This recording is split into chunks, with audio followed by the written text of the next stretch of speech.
धर्मस्य मम तुभ्यं च कुमाराणां भवस्य च विज्ञानस्य च सत्वस्य परस्यात्मा परायणम।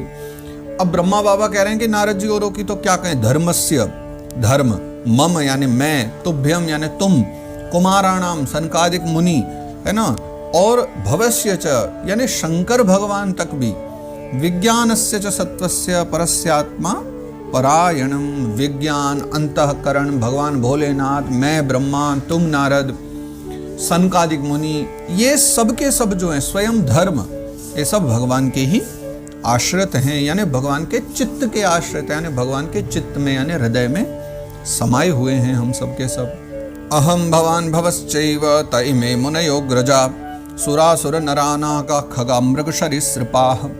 अब अगले जो 4 श्लोक हैं उनमें बस यही बता रहे हैं कि सब जो भी है सृष्टि में वो सब भगवान में ही समाया हुआ है। कैसे?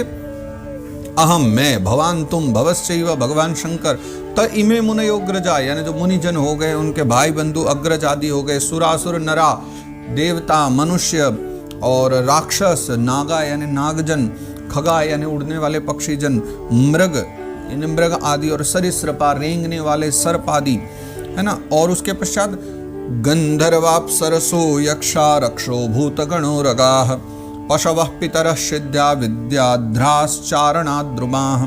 गंधर्व, अप्सराएं, यक्ष, राक्षस, भूत, प्रेत है ना, उसके पश्चात सर्प, फिर पशु, पितर, फिर सिद्ध, विद्याधर, और फिर चारण, और द्रुमा, द्रुम कहते हैं वृक्षों को, यानी फिर सारे वृक्ष, ये भी सब उन्हीं में समाये। और अन्ये च विविधा जीवा जलस्थल नभौकशः ग्रहक्षकेतवस्तारास्तडितस्तनयेत्नवः। उसके पश्चात में जो हैं नाना प्रकार के जो जीव हो गए, जो आकाश हो गया, जल हो गया, जो स्थल में रहने वाले, जल में रहने वाले हो गए, ग्रह, नक्षत्र, केतु, उच्छल तारे भी हम जिन्हें कहते हैं, तारे, बिजली, बादल, ये सब विराट पुरुष में ही समाये हुए हैं, या सब विराट पुरुष का रूप है। सर्वं पुरुष एवेदं भूतं भव्यं भवच्चयत् तेनेदमावृतं विश्वं वितस्तिमधितिष्ठति। फिर ये जो कुछ भी कभी था, सर्वम पुरुषम एवेदम, सर्वम पुरुष एवेदम, जो कुछ भी है, दिख रहा है, जो पहले भी कभी था या जो आगे कभी होगा, सब का सब कुछ वही घेरे हुए है। कौन? परमपिता परमात्मा भगवान, मूल प्रकृति जो पुरुष है, वही पुरुष जिसके द्वारा प्रकृति का जन्म होता है, संसार का जन्म होता है।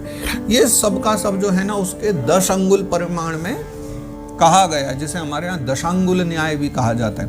यानी जो जितना विश्व भी हम गिनते हैं ना, सारे 14 भुवन, लोक आदि सब, ये सब कितना बड़ा है भगवान के विराट स्वरूप के, अगर उसमें देखा जाए तो दशांगुल न्याय माना जाता है। कैसा?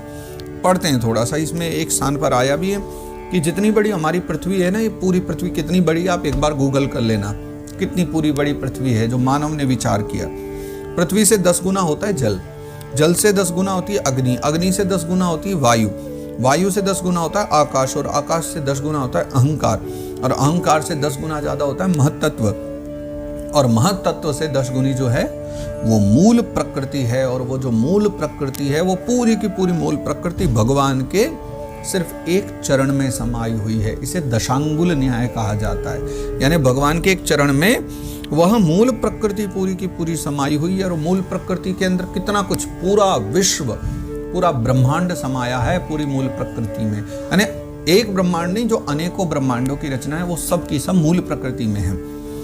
और वो मूल प्रकृति ठाकुर जी के मात्र चरण में विराजमान है। ऐसा एक दशांगुल न्याय माना जाता है। तो समझ लीजिए कि इतनी उनकी विशेष महिमा गाई गई है।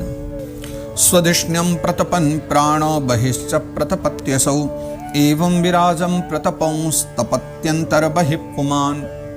देखिए, जैसे भगवान सूर्य हैं, वो अपने आभा मंडल को तो चमकाते ही हैं। भगवान सूर्य का जो मंडल है वो तो चमकता ही है, लेकिन अपने प्रकाश से सूर्य देवता दूर दूर तक प्रकाश देते हैं। जैसे पृथ्वी को भी प्रकाश मिल रहा है, ठीक वैसे ही एवं विराजम प्रतपंस्तपत्यंतर बहि पुमान। भगवान विराट जो है वो अपने विग्रह को तो प्रकाशित करते ही हैं, उसके बाहर भीतर सर्वत्र जो हैं वो सदा प्रकाशित होते रहते हैं। और या ये कहें सारा जो विश्व संसार है सब, यहाँ तक कि सूर्य चंद्र भी उन्हीं के द्वारा प्रकाशित होते हैं। सोमृतस्याभयस्येषो मर्त्यमन्नं यदत्यगात् महिमेश ततो ब्रह्मन् पुरुषस्य दुरत्ययः। देखिए, मनुष्य क्रिया के द्वारा जो बनाता है, संकल्प के द्वारा जो बनाता है, वो भगवान उससे बिल्कुल परे हैं। ठीक है ना।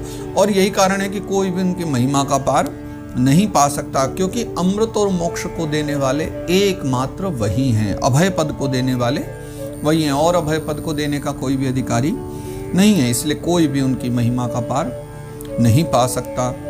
पादेषु सर्वभूतानि पुंसस्थिति पदो विदुः अमृतम क्षेमम अभयम त्रिमूर्धनो धाय मूर्धसु।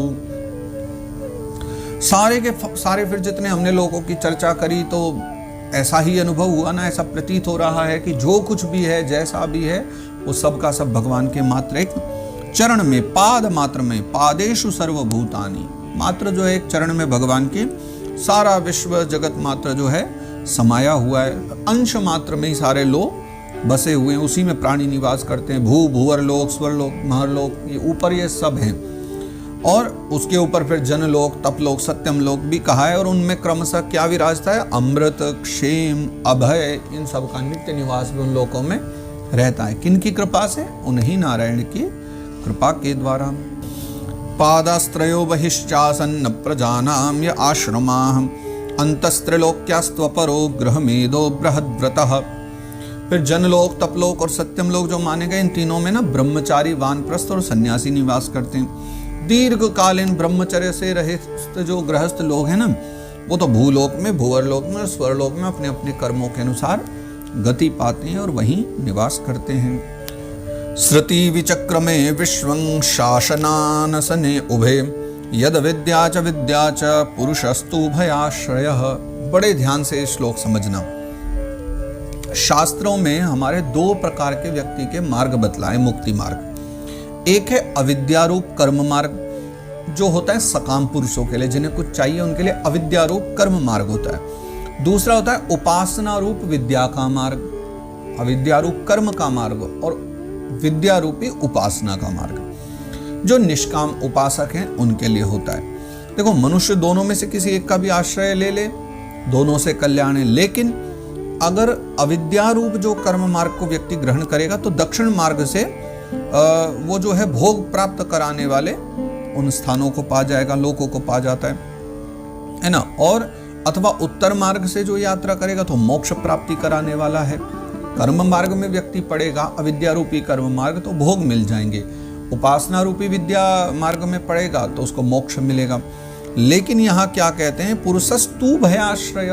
भगवान जो नारायण हैं, जो पुरुष हैं, वही दोनों के आश्रय हैं, उभयाश्रय, दोनों के ही भगवान आश्रय।